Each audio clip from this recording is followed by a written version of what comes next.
Estamos en la mesa de este miércoles 27 de septiembre del año 2017 con Felipe Schipani, Gerardo Caetano, Juan Gavito y Rafael Porsekansky. La Junta Departamental de Soriano, reunida en forma extraordinaria, rechazó anoche, por 21 votos contra 7, la moción del Frente Amplio que pretendía elevar al Senado para su análisis el caso del intendente Agustín Bascú. De todos modos, el cuerpo sí aprobó, a iniciativa de ediles nacionalistas, la conformación de una comisión preinvestigadora. La bancada del Frente Amplio de Soriano había presentado denuncia contra Bascú en el entendido de que ordenó la compra de productos y servicios para la comuna en 2 estaciones de servicio de su propiedad por más de 14 millones de pesos entre julio de 2015 y diciembre de 2016. ¿Hay algún dato más?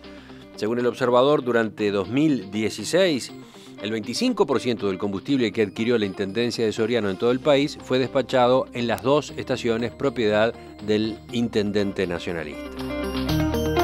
Los representantes del Frente Amplio, en base a datos que obtuvieron de ANCAP tras un pedido de informes, entienden que la actividad comercial privada del jefe del gobierno departamental supuso en aquella época una violación a los artículos 289 y 290 de la Constitución y por lo tanto, de acuerdo al artículo 292, debería dejar su cargo. ¿Cómo vieron este primer desenlace? Porque el tema obviamente va a tener otras vueltas. ¿Qué dicen? ¿Quién empieza? ¿Sí? Se pasan la... No, con mucho gusto. Juan. Primero, como ciudadano, es un episodio desagradable. Es decir, es de las cosas que uno quisiera no tener planteadas y no tener que analizarlas. Pero las tenemos ahí y tenemos que asumirlas. Yo creo que hay tres niveles de análisis, una vez más, y creo que lo ha hecho bien. Ha hecho bien la Junta respecto de la manera como lo ha resuelto. Primero, hay un análisis jurídico formal, que es el que ha encarado, me parece, la asesoría jurídica de la Intendencia, y ahora se cita un informe del doctor Del Piazzo, que por lo que leí es impecable, en el sentido de que desde el punto de vista del derecho positivo no hay encuadre jurídico como para promover el juicio político. De modo que en ese sentido la moción rechazada creo que está bien orientada desde el punto de vista jurídico. Luego, desde el punto de vista sustantivo, hablemos de corrupción, digamos, que es lo que en definitiva a la gente le interesa, si hubo o no corrupción. Allí creo que lo más importante es no perder de vista que no se compró algo contingente, algo cuyo valor no se conoce, con un compañero proveedor, sino que se le compró de un ente público a otro ente público, que es ANCAP, un bien básico, como son los combustibles, que tienen un precio tarifado. O sea, no hay allí posibilidad de desvío económico ninguno, en el sentido de que se favorezca a tal empresa o a cual empresa, o se promueva una inversión cuya tasa de retorno no ha sido analizada, o que se compraron bienes por valor del doble o el triple de lo que era el valor inicial estimado, o casos análogos que han ocurrido. Creo que no se ha analizado debidamente eso, más allá del hecho que corresponde al primer nivel de análisis de que el proveedor es ANCAP y no la estación y demás. Pero luego hay un tercer nivel, que es el nivel de la sensibilidad política, que es lo que a mí me preocupa, es lo que va a analizar seguramente la Comisión de Ética del Partido Nacional, y es lo que creo que habilitó la Junta. No puede ser que todas estas cuestiones se resuelvan desde el punto de vista binario, es decir, ¿hay delito o no hay delito? Si hay delito, está todo bien, vamos arriba y sigue todo igual. Yo creo que hay una zona gris que corresponde a la buena manera de proceder en la administración, que sobre eso creo que habría que indagar un poco más, y sobre eso se pronunciarán los órganos que tengan que pronunciarse, incluso la propia Junta más adelante, a lo que resulte de esa comisión preinvestigadora. Yo quiero reiterar lo que expresé la semana pasada. El intendente Bascú tiene abierto 2 frentes. Un frente por su actividad empresarial privada y un frente por su actividad pública, con presunta, otra vez presunta, colisión entre lo privado y lo público. En lo privado, si se configura delito, bueno, puede haber una doble intervención del Tribunal de Ética del Partido Nacional y luego las consecuencias políticas que correspondan. Hay que ver qué delito y cuán grave, ¿verdad? Pero ya de por sí llamaría a la toma de medidas. En lo segundo, reiterar, como dije la semana pasada, si aquí se confirma una colisión entre lo privado y lo público, el intendente Bascú no puede estar un segundo más en su cargo. Esto para mí es muy claro y muy tajante. Que vengan todas las instancias correspondientes, que haya comisión investigadora, que si la comisión investigadora lo considera necesario pase al Senado, que la justicia actúe por su lado, todo lo que se quiera. Pero si se comprueba una colisión entre lo público y lo privado, el intendente Bascú debe dar un paso al costado. Creo que fue algo apresurado, dicho sea, porque sucedió posterior y de la mesa pasada, esa salida tan visceral, tan instintiva del senador Larrañaga a defender a los suyos. Me parece que otros dirigentes del Partido Nacional han tenido, y otros militantes también, han tenido mucho mejor tino. Por ejemplo, Casilda Echeverría. Nuestra compañera de tertulia. Sí, más temprano hoy, cuando entrevistamos a Roque Arregui, presidente de la departamental del Frente Amplio en Soriano, él, más allá de sostener una tesis distinta a la del doctor Del Piazzo, amparándose en sus asesoramientos jurídicos, por ejemplo, los que sostienen que hay contratos de hecho y que terminaba existiendo en este caso un contrato de hecho entre la Intendencia y las estaciones de servicio de Bascú, citaba el caso del intendente de Tacuarembó, también del Partido Nacional, que ante un escenario similar había dispuesto expresamente que no se adquiriera ese combustible en estaciones de su propiedad, ¿no?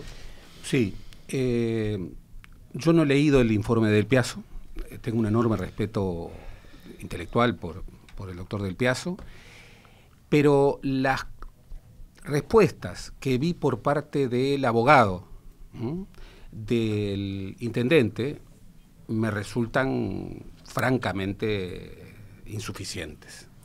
Entre otras cosas porque él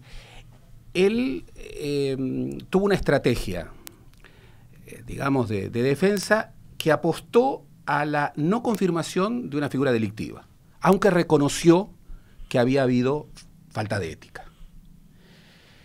Bien, ese límite entre la falta ética y el delito. Y aquí, obviamente, tenemos que ir al dictamen del Comité de Conducta Política del Frente Amplio, que claramente inicia diciendo: nosotros no somos un órgano jurídico, no configuramos, no establecemos una figura delictiva, solamente juzgamos ética en el uso de los fondos públicos.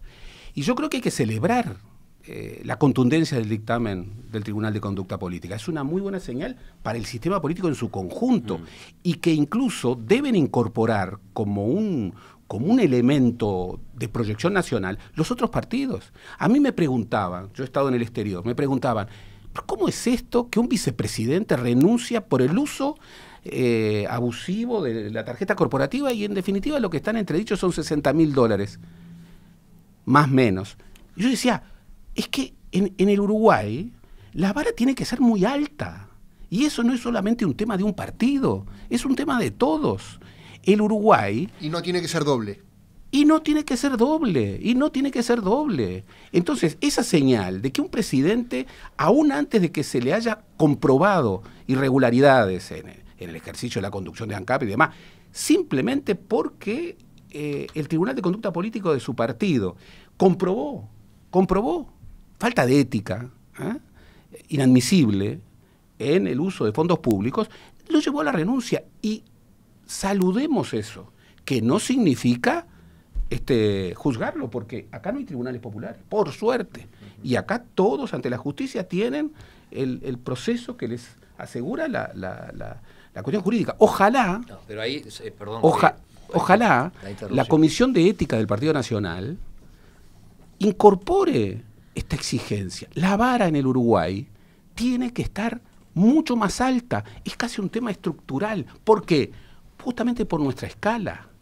Acá captamos inversiones, entre otras cosas, y lo sabemos, porque tenemos una vara respecto a la ética en el uso de recursos públicos diferente a la de otros países latinoamericanos. Juan, ¿qué decías? No, concuerdo totalmente. Eso corresponde al tercer nivel de análisis al que yo me refería. Pero, digo, para ser fieles al episodio histórico, Sendik no renuncia por lo que dice el Tribunal de Conducta. Él renuncia anticipándose a lo que va a resolver ¿quién? Bueno, en términos de interpretación histórica... No, pero venía después el juicio del partido, no del tribunal. Mira, nosotros vamos a no chuparnos el dedo. El martes de esa semana, y está Emiliano... Y para no promover un cisma, vamos a decir la verdad.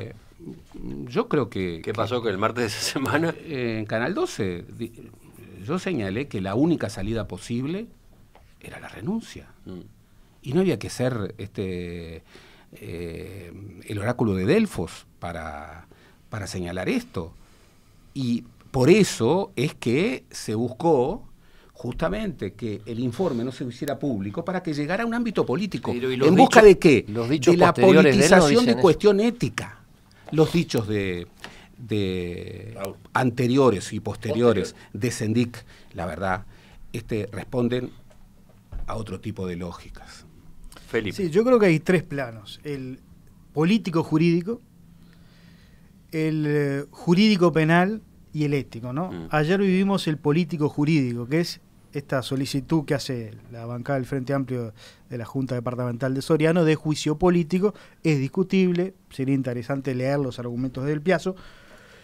Básicamente lo que Del Piazzo sostiene es que el intendente no ha contratado suministro de combustible para la flota departamental con una empresa de la que es propietario, sino que la intendencia se encuentra vinculada al efecto con ANCAP desde antes de iniciarse la actual gestión de gobierno. Por eso, hay que interpretar bien lo que dice la Constitución. La Constitución dice que no podrán intervenir como directores o administradores en empresas que contraten obras o suministro con el gobierno departamental o cualquier otro órgano público que tenga relación con el mismo. En todo caso, aquí claramente el intendente es permisario de una estación de servicio de ANCAP.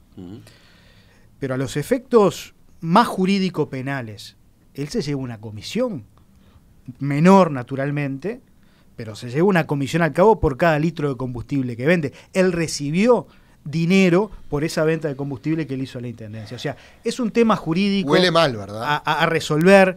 Por eso separo los tres planos. En el plano jurídico-político, la Junta Departamental dijo que no, más allá de que se va a volver a tratar, porque los ediles del Partido Colorado pidieron por lo menos una semana para estudiar el caso y eventualmente se va a volver a plantear en la Junta. En el plano jurídico-penal... Lo que Del Piazzo enfatiza es, desde el punto de vista fáctico, no existe ningún contrato que vincule a la intendencia con la empresa Radial Mercedes Limitada, ni el intendente ha dispuesto como ordenador primario de gastos ningún pago a la referida estación de servicio. Bueno, todo ahí viene a través del Siscombe. Bueno, lo que dice Arregui es muy razonable. Para que exista un contrato necesariamente no tiene que ser un contrato escrito. Hay contratos, de hecho. Yo si voy a comprar un almacén y me dan una boleta, estoy haciendo un contrato.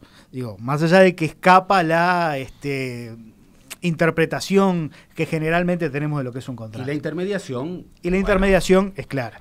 Pero bueno, es un tema discutible en el plano jurídico-político. Ese era el debate a propósito de si había o no condiciones para un juicio político en el Senado. Que nada tiene que ver si hay o no condiciones para el juicio político con su eventual responsabilidad penal. Son dos cosas diferentes. Ahí está. Ni tampoco con la responsabilidad ética. Exacto. Pero en el plano penal tiene que afrontar dos asuntos. El de las estaciones de servicio, y el del libramiento de los cheques sin fondo. O sea, lo que tiene que probar el señor Bascú es si al momento de librar los cheques tenía fondo en su cuenta bancaria.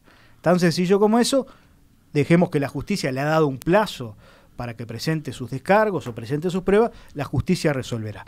Y el tercer plano es el plano ético, que a mí es el plano que me importa, porque es el plano que hace a los partidos políticos, que es el plano que hace a la institucionalidad y a cómo los partidos políticos deben tener el suficiente coraje y la suficiente fortaleza para afrontar estos temas.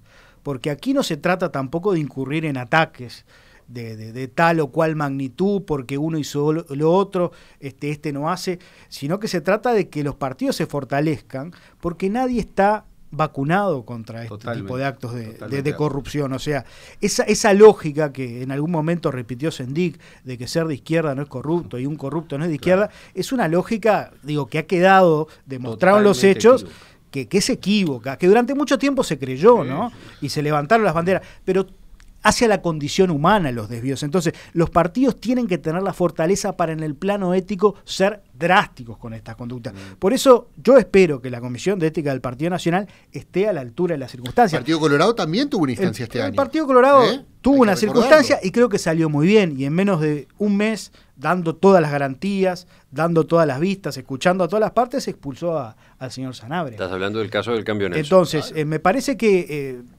esperemos qué hace la Comisión de Ética del Partido Nacional, que termina siendo el directorio, pero es muy importante que los partidos estén a la altura de las circunstancias. En el episodio Sendik, yo francamente creo que el Frente Amplio no estuvo a la altura de las circunstancias, porque si bien Sendik renuncia, no hay ninguna sanción para Sendik, y Sendik sigue haciendo política, y a los 2 días de la reunión de ese plenario ya se proclama como candidato para el 2019 y dice que va a recorrer el país. Creo que ahí hubo ciertamente cierta tibieza, ¿no? en los procedimientos. Cerramos con este tema. ¿Alguien más? Gerardo, acércate al micrófono. Un pequeño apuntecito. Yo coincido, creo que no estaba en el país. Las declaraciones del presidente de la República el lunes siguiente son muy, absolutamente desafortunadas, como también hubo declaraciones muy desafortunadas de la actual vicepresidente, ni digamos con los cartoncitos y una declaración del plenario muy lavada, ¿verdad? Muy lavada. Etcétera. Pero yo vuelvo a insistir en un elemento. Entre otras cosas, esas declaraciones son extraordinariamente temerarias, porque el proceso sigue. El proceso sigue. Señor.